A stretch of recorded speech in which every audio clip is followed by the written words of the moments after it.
Isang lalaki ang naaresto ng kapulisan sa bisa ng warrant of arrest kaugnay sa kasong iligal na droga at armas sa Zamboanga del Norte. Ang kabuuan ng balita mula kay Patrolman AJ Cortez.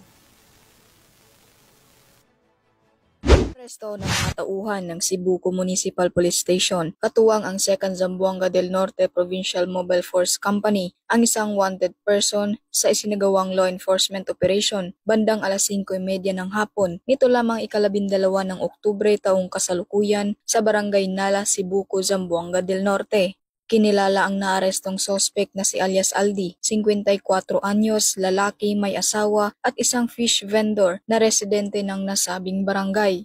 Ang pagkakaaresto sa sospek ay batay sa warrant of arrest for service of sentence na inisyu kaugnay sa paglabag sa Republic Act 10591 o Comprehensive Firearms and Ammunition Regulation Act at Republic Act 9165 o Comprehensive Dangerous Drugs Act of 2002.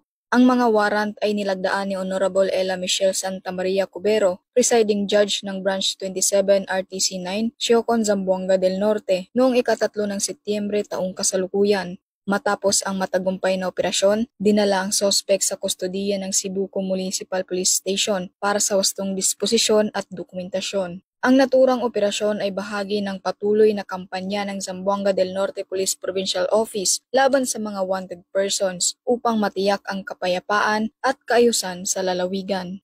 Mula dito sa tanggapan ng kapulisan sa Region Siam, ako ang inyong PNN correspondent, Patrolwoman AJ Cortez, alagad ng batas, tagataguyod ng Balitang Pulis.